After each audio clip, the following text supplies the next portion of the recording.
Good evening friends. तो आज की इस क्लास में हम देखने वाले हैं अरबों का आक्रमण। इससे पीछे की क्लास में हमने जो राजपूत डायनेस्टी थी वहाँ तक कर लिया था। अब उसके आगे देखते हैं और इसके आगे फिर दिल्ली सल्तनत के बारे में हम देखेंगे। ये ज़्यादा लंबी क्लास नहीं होने वाली, जल्दी से इसमें हम अरबों का आक्रमण और जो दिल्ली सल्तनत की स्थापना से पहले की जो सिचुएशन रहे है उसको हम कवर अप करते हैं इसमें। और इसमें मैंने मुस्लिम जो साम्राज्य का उदय है उसको, मुस्लिम धर्म का जो उदय हम उसको यहाँ पे हम नहीं देखने वाले हैं, क्योंकि वो खास इंपॉर्टेंट है भी नहीं इसलिए। तो सबसे पहले अरबों का आक्रमण। तो अरबों के आक्रमण में 712 ईस्वी में मोहम्मद बिन कासिम का आक्रमण काफ़ी इंपॉर्टेंट है। इनका जो एक बात उद्देश्य याद रखिएगा कि इनका मेन उद्देश्य था इस्लाम का प्रसार करना और धन संपदा को लूटना। तो एक चाशनामा करके एक अरबी ग्रंथ है, इसमें हमें पता लगता है कि ये मोहम्मद बिन कासिम ने सिंध के शासक राजा दाहिर को हराया था। फिर जो 9वीं 10वीं शताब्दी के आसपास ये अफगानिस्तान और जो सेंट्रल एशिया का रीजन था, यहाँ पे हमें एक समानित साम्राज्य देखने को मिलता है। और समानित साम्राज्य के ही अंतर्गत ही बल्क करके एक रीजन होता था, उसका एक गवर्नर था अल्पतगीन। तो ये जब समानित साम्राज्य कमजोर पड़ता है तो अल्पतगीन क्या करता है, अपने को स्वतंत्र कर देता है और एक तुर्की साम्राज्य की स्थापना करता है जिसकी राजधानी थी गजनी, जो कि वर्तमान अफगानिस्तान के अंतर्गत आती है। आप यहाँ पे देख सकते हैं इस मैप में, ये अफगानिस्तान का मैप है और इसमें ये लोकेशन है काबुल, ये गजनी और ये कांधार। तो हमने जब अशोक के अभिलेखों में देखा था तो कांधार को पढ़ा था, काबुल तो इसकी राजधानी है ये, और ये गजनी से यहाँ से ये लोग शासन करते थे। इसीलिए इनको हम जो गजनी करके इनके साम्राज्य का नाम ही गजनी था। गजनी साम्राज्य।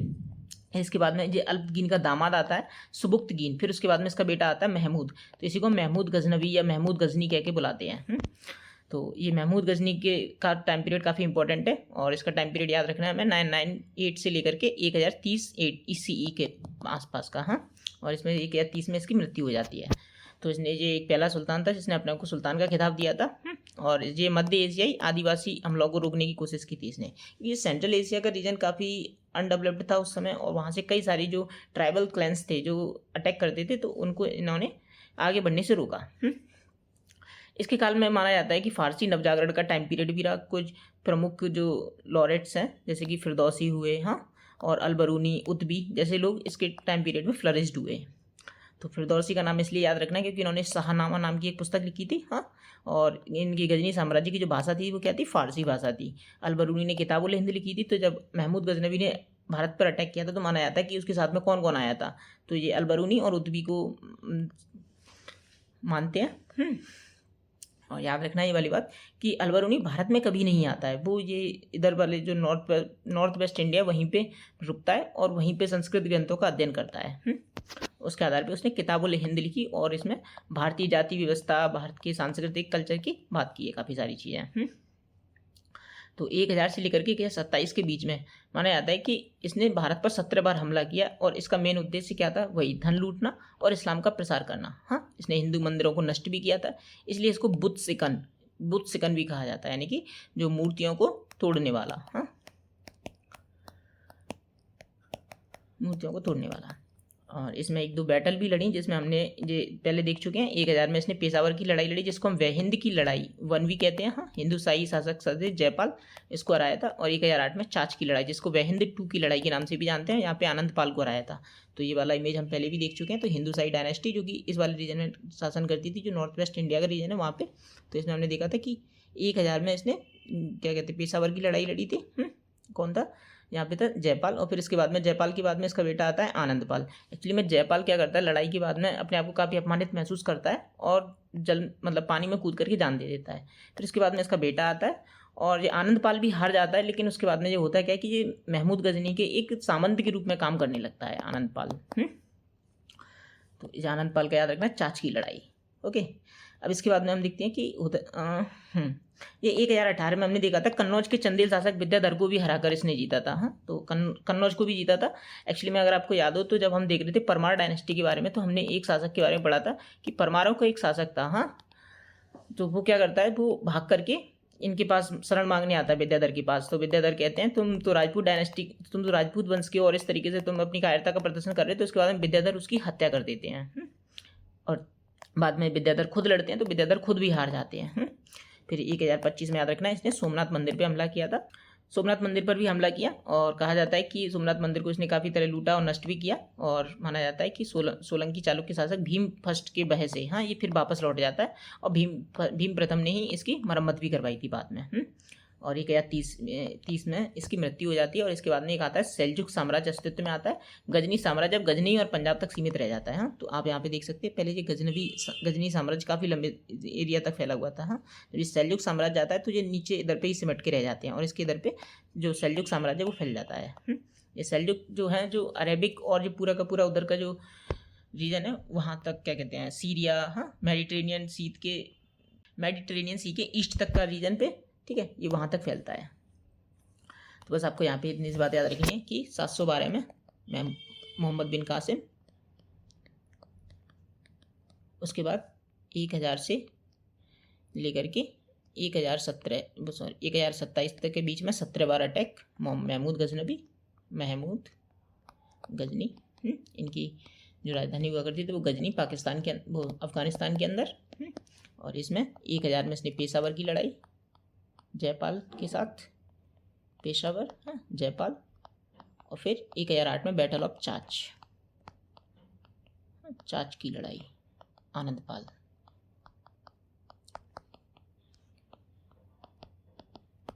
और 1025 में सोमनाथ मंदिर पर हमला, जिसको लूटता है वो, लूटने के बाद में वापस चला जाता है।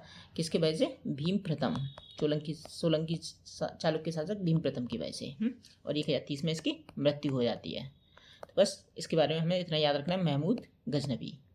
अब आगे देखते हैं हम गौरी डायनेस्टी के बारे में। तो गौरी वंश के बारे में क्या, तो ये गुरीद डायनेस्टी आप देख सकते हैं कि जो क्या कहते हैं ऑलमोस्ट क्या 100 सालों बाद हम इसको देखते हैं। हाँ, क्योंकि जो गजनवी साम्राज्य था वो भी धीरे धीरे डिसइंटीग्रेट होने लगता है। फिर उसके बाद में गौरी वंश देखने को मिलता है हमें। तो आप देख सकते हैं इन्होंने कितने काफ़ी लंबे जो लार्ज एरिया है वहाँ तक अपना इन्फ्लुएंस बना करके रखा। हालांकि इनका इन्फ्लुएंस था, होल्ड कंट्रोल तो मेनली जो सेंट्रल एशिया तक ही लिमिटेड था इनका, अफगानिस्तान पाकिस्तान वाले रीजन तक। तो सेल्जुक साम्राज्य के बाद में ईरान में ख्वारिज्म डायनेस्टी आती है, ये मतलब सेल्जुक साम्राज्य का एंड होता है, उसके बाद में ख्वारिज्म साम्राज्य, और अफगानिस्तान के रीजन में गौरी साम्राज्य का उदय होता है। गौरी साम्राज्य, तो क्या कहते हैं ये गौरी साम्राज्य में गजनी की, पहले ये गजनी जो साम्राज्य हुआ करता था, यानी कि जो महमूद गजनवी वाला उनके जागीरदार हुआ करते थे। हाँ, जिस तरीके से वो थे ना सामान्य डायनेस्टी के, वो सामान्य के सामंत हुआ करते थे, उसी तरीके से ये भी इनके जागीरदार हुआ करते थे। फिर इन्होंने अपने आप को स्वतंत्र कर दिया। तो इसमें एक बात याद रखनी है कि मोहम्मद गौरी भी बोलते हैं, महमूद गौरी भी बोलते हैं। उसने गजनी के सिंहासन पर बैठा 1173 ईस्वी में। हाँ, पहला इस्लामी राजवंश का संस्थापक था। भारत में इसने इस्लामी राजवंश की नींव रखी थी। हाँ, और 1178 ईस्वी में इसने गुजरात विजय की।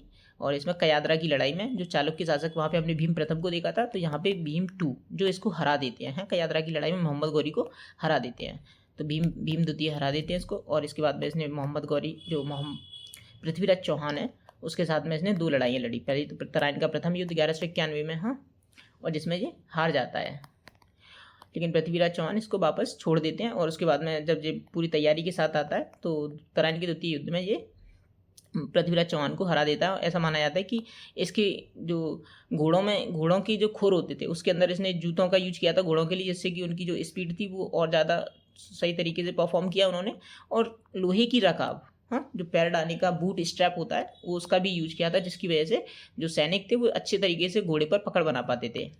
इन 2 मेजर डेवलपमेंट्स की वजह से कहीं ना कहीं उसको एक एज मिला युद्ध के अंदर, और जिसमें वो जीत हासिल करता है। और एक वजह ये भी बताई जाती है कि जो गढ़वाल शासक है जयचंद, उसने भी कहीं ना कहीं इसको मदद की थी। तो इसको जीतने के बाद में तो ये मोहम्मद गौरी यहाँ पे अपना होल्ड जमाता है। फिर उसके बाद में ये चंदावर की लड़ाई लड़ता है जयचंद के साथ में, गढ़वाल शासक, जिसमें जयचंद हार जाता है। उसके बाद में ये अपनी जान दे देता है। अब होता क्या है कि ये सब जीतने के बाद में जो उसने नॉर्थ वेस्ट इंडिया और जो नॉर्दर्न इंडिया का पार्ट है वो जीतने के बाद में इसने बंगाल, जो गुजरात, बुंदेलखंड, बंगाल, बिहार, ये सारा रीजन जीत लिया। इसके बाद में इसके जो उत्तराधिकारी थे या दास थे, एक तरीके से दास, उन लोगों को इसने अपना काम सौंपा। और आगे ऐबक ने अलीगढ़ और रणथंभौर पर होल्ड जमा के रखा। और ऐसे ही बख्तियार खिलजी ने बंगाल की ओर गया, और जिसने नालंदा विक्रमशिला विश्वविद्यालय को नष्ट कर दिया और बंगाल में भी कुछ समय तक रूल किया। फिर खबर मिलती है कि खोखरों का विद्रोह होता है भारत की, मतलब नॉर्थ वेस्ट रीजन में, वहाँ पे तो उसको दबाने के लिए गौरी को भारत आना पड़ता है। हाँ, जाते वक्त धम्यक एक लोकेशन है पाकिस्तान के अंदर, वहाँ पे पास किसी ने इसको मार देते हैं। तो 1205 में आता है और 1206 में ये मर भी जाता है। हाँ, फिर उसके बाद में जो साम्राज्य इसके जो दासों के पास थे वो एक तरीके से दास अपने आप को स्वतंत्र घोषित कर देते हैं, और जिसमें भारत का शासन था वो किसके हाथों में आता है? ऐबक के हाथों में। और ऐबक ही था जो गुलाम वंश की नींव रखता है। ये गुलाम वंश की नींव रखेगा। फिर उसके बाद में खिलजी डायनेस्टी देखेंगे, Tughlaq dynasty, Syed dynasty, Lodhi dynasty. इस तरीके से ये पूरा दिल्ली सल्तनत हम एक क्लास में करने की कोशिश करेंगे। और फिर इसका जो एडमिनिस्ट्रेटिव पार्ट है वो एक अगली क्लास में करेंगे, जिससे कि 2 क्लास में हम पूरा दिल्ली सल्तनत कंप्लीट कर देंगे। यहाँ से अभी तक सीधा प्रश्न नहीं आया है, हाँ, लेकिन फिर भी एक ये प्रश्न आप देख सकते हैं 2022 के पेपर में आया था। तो ज़रा देखते हैं इस प्रश्न को क्या कहता है कि ये उस समय करंट अफेयर के कंटेक्स्ट में था, सोमनाथ मंदिर के कंटेक्स्ट में पूछा था इसको। तो देखते हैं, हाल ही में प्रधानमंत्री ने वेरावल में सोमनाथ मंदिर के निकट एक सर्किट हाउस का उद्घाटन किया। सोमनाथ मंदिर के बारे में निम्नलिखित कथनों में से कौन से सही है? तो पहला स्टेटमेंट है, सोमनाथ मंदिर ज्योतिर्लिंग देव मंदिरों में से एक है। बिल्कुल, सोमनाथ एक जो 12 ज्योतिर्लिंग है शिव जी के, उनमें से एक है। और जो अल-बरूनी ने सोमनाथ मंदिर का वर्णन किया, तो बिल्कुल जब क्या कहते हैं महमूद गजनवी ने अटैक किया था तो उस समय उसने अल-बरूनी ने उस मंदिर का जिक्र किया है। और सोमनाथ मंदिर की प्राण प्रतिष्ठा, आज के मंदिर की स्थापना जो राष्ट्रपति राधाकृष्ण के द्वारा की गई थी। तो ये स्टेटमेंट रॉन्ग है, क्योंकि राधाकृष्ण नहीं, डॉक्टर राजेंद्र प्रसाद थे। जब आप पॉलिटी में सेकुलरिज्म के बारे में पढ़ेंगे तो हो सकता है वहाँ पे इस जिक्र को, मतलब इस बात को चलाया जाता है, क्योंकि जब सोमनाथ मंदिर का उद्घाटन किया जा रहा था तो कि राष्ट्रपति इस मंदिर के उद्घाटन के लिए जाएं कि नहीं, इस बात को लेकर के जवाहरलाल नेहरू और डॉक्टर राजेंद्र प्रसाद के बीच में तनाव भी रहा था। क्योंकि वो एक राष्ट्रपति थे और एक नेशन को रिप्रेजेंट कर रहे थे। तो ऐसी स्थिति में हम अपने आप को सेकुलर कह रहे थे, तो एक राष्ट्रपति का जाना किस तरीके से जायज़ रहेगा, तो इस बात को लेकर दोनों के बीच में अनुबंध थी कुछ। तो इस तरीके से फिलहाल हमारा उत्तर बन जाएगा केवल 1 और 2। सीधा प्रश्न नहीं है, लेकिन फिर भी है सोमनाथ मंदिर से रिलेटेड, तो इसलिए मैंने आपको यहाँ पे दिखाया। ओके, तो अगली क्लास में हम मिलते हैं दिल्ली सल्तनत के लिए। Okay, thank you for your time.